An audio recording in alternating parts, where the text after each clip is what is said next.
यह घटना एक इमाम से सुनी गई। एक घटना जो खुद इमाम साहब के साथ घटी 1980 के आसपास की है। इमाम साहब बरिसल की एक मस्जिद में काम कर रहे थे। वह उस क्षेत्र में बहुत सम्मानित व्यक्ति था। उसकी ईमानदारी के कारण सभी लोग उसका सम्मान करते थे और उससे बहुत प्यार करते थे। इलाके में किसी भी मुकदमे के लिए उसे बुलाया जाता था, क्योंकि वह एक ईमानदार आदमी था।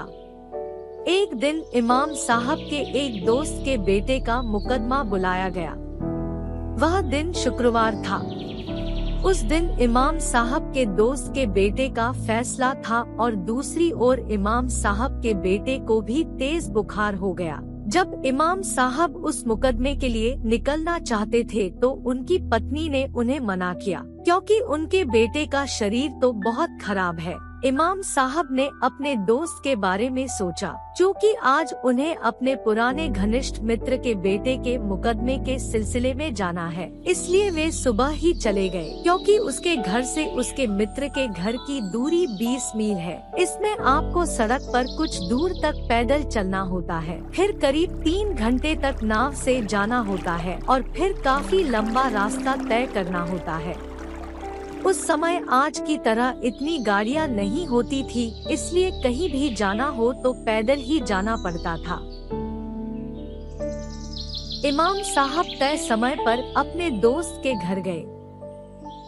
उसके दोस्त के बेटे का मुकदमा खत्म होने में लगभग शाम हो गई थी। मुकदमे से पहले इमाम साहब ने अपने दोस्त को अपने साथ इमाम साहब के घर चलने को कहा, लेकिन मुकदमे के बाद किसी कारणवश उसका दोस्त वहां से चला गया। इमाम साहब ने सोचा, अगर मेरा दोस्त मौजूद नहीं है तो मुझे अकेले ही जाना होगा, इसलिए वह बिना देर किए तुरंत चले गए। करीब 2 घंटे तक चलने के बाद अशार की नमाज की पुकार सुनी, लेकिन समझ नहीं पाई कि अजान कहां से आ रही है। चारों ओर अंधेरा था। वह काफी देर से अंधेरे में चल रहा था। दुर्भाग्य से वह घर से टॉर्च लाना भूल गया। प्रार्थना का आह्वान पढ़ने के बाद उन्होंने निर्णय लिया कि वह प्रार्थना किए बिना आगे नहीं बढ़ेंगे, इसलिए उसने आसपास एक मस्जिद की तलाश शुरू कर दी। सड़क सुनसान थी और उसे यह पूछने वाला कोई नहीं मिला। इसके अलावा आसपास कोई घर नहीं है। उसने अचानक एक आदमी को अपने सामने आते देखा। आदमी के बारे में विवरण यह है कि वह आदमी लगभग 6 फीट लंबा होगा। उसने पूरे शरीर पर काला अलखल्ला पहना हुआ था। इमाम साहब ने उस आदमी से मस्जिद के बारे में पूछा और उस आदमी ने एक रास्ता बताया।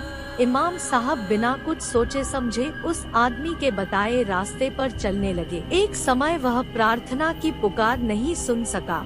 इमाम को एहसास हुआ कि उस व्यक्ति ने उसे गलत रास्ता दिखाया है। वह मस्जिद से कुछ दूर चला गया और कुछ देर तक खड़ा होकर सोचता रहा कि अब वापस जाने का समय नहीं है और कोई रास्ता भी नहीं है, क्योंकि अंधेरे में उसे याद नहीं था कि वह किस रास्ते से आया था।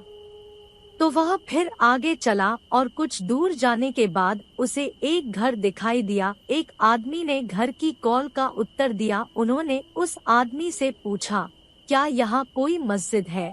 उस आदमी ने एक सड़क दिखाई और इमाम साहब उस सड़क पर चलने लगे।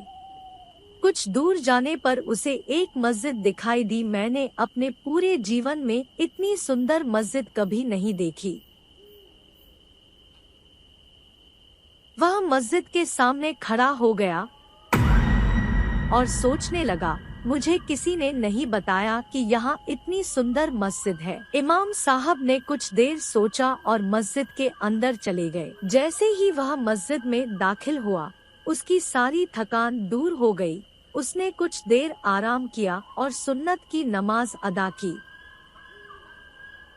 सुन्नत खत्म करने के बाद उसने देखा कि मस्जिद में मस्जिद के मुअज्जिन के अलावा कोई नहीं था। चूँकि वह था अकेले, वह अनिवार्य प्रार्थना करने के लिए खड़ा हुआ और फिर उसने लोगों के एक समूह को देखा। लोग मस्जिद में प्रवेश करने लगे। उसने देखा कि सभी लोग एक जैसे ही दिख रहे थे और सभी लोग सिर से पांव तक सफेद कपड़े से ढके हुए थे। उसे थोड़ा आश्चर्य हुआ क्योंकि गांव की मस्जिदों में आमतौर पर इतने लोग नहीं होते हैं। इशार के समय वह भी सबके साथ नमाज पढ़ने के लिए खड़े थे। तब उन लोगों ने इमाम साहब को दुआ करने का इशारा किया। उसने सोचा कि मेरे साथ जो हो रहा है वह सामान्य नहीं है। अब अगर वह उन लोगों के खिलाफ जाएगा तो उसे चोट लग सकती है, इसलिए वह नमाज पढ़ने चला गया। नमाज खत्म करने के बाद वह शिकायत करने लगा कि मैंने नमाज क्यों खत्म की, क्योंकि उस मस्जिद में इतना आराम और शांति है कि वह उस मस्जिद को छोड़ना नहीं चाहता। लेकिन उनका मन घर पर है क्योंकि उनका बेटा बहुत बीमार है और उन्हें आज किसी भी तरह घर पहुंचना है। जब वह मस्जिद से निकल रहा था तो उन लोगों ने उसे खाना खाने के लिए बुलाया। वह अब असहमत नहीं था क्योंकि उसे एहसास हुआ कि उसके साथ कुछ चमत्कारी घटित हो रहा था। उसके सामने ढेर सारा खाना रखा हुआ था। वह उन खाद्य पदार्थों को खाता है। उनके मुताबिक उन्होंने अपने जीवन में कभी इतना फल नहीं खाया। खाने पीने के बाद वह फिर घर के लिए निकल पड़ा। एक बार वह नदी पर पहुंच गया। काफी रात हो चुकी थी और आसपास कोई लोग नहीं थे। नदी पर कोई नावें नहीं है। उसने 2 बार चिल्लाकर कहा, कोई यहाँ है, कोई यहाँ है। जब उसे कोई उत्तर न मिला तो वह कपड़ा बिछाकर बैठ गया और निर्णय किया कि जब तक फज्र की आवाज नहीं आएगी वह यहाँ से नहीं हटेगा। काफी देर तक उसी स्थान पर बैठे रहने के बाद अचानक उसे कुछ लोगों का समूह उस ओर आता हुआ दिखाई दिया। थोड़ा करीब आने पर उसे वो लोग दिखे जिनके साथ उसने पहले ईशा की नमाज पढ़ी थी। अब इन लोगों के पास एक लाश है।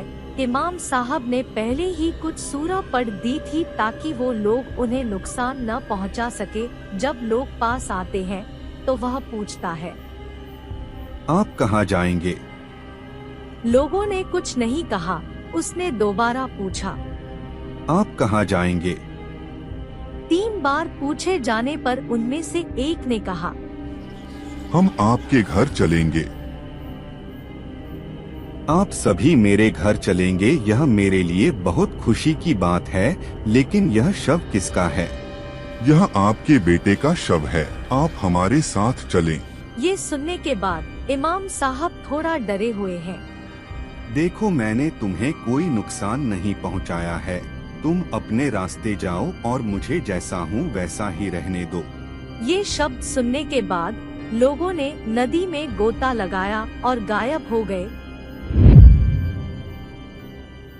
फज्र की अजान पर इमाम को जानने वाला एक नाविक इमाम को ले जाने के लिए आया। 3 घंटे की नाव यात्रा के बाद जब वह अपने घर के पास पहुंचा तो उसने पाया कि स्थानीय लोग उसे सांत्वना देने आ रहे थे। उसने सोचा कि सब लोग मुझे क्यों सांत्वना दे रहे हैं, घर में जरूर कुछ हुआ होगा। जब वह घर पहुंचा तो उसने आंगन में लोगों को खड़े देखा। वह अंदर गया और अपने बेटे को देखा।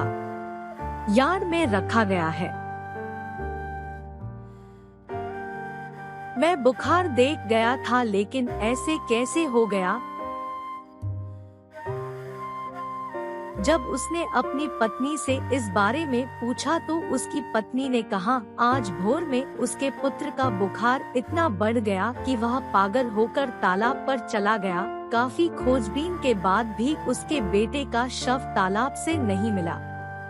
एक बिंदु पर शरीर अपने आप तैरने लगा। इस घटना के बाद इमाम साहब को इस बात का अफसोस हुआ कि शायद मैं उनके साथ चला जाता। शायद आज मुझे अपने बेटे को इस हालत में नहीं देखना पड़ता। दोस्तों, ऐसे ही प्यारे कार्टून वीडियो देखने के लिए अभी हमारे चैनल को सब्सक्राइब करें। सभी को धन्यवाद।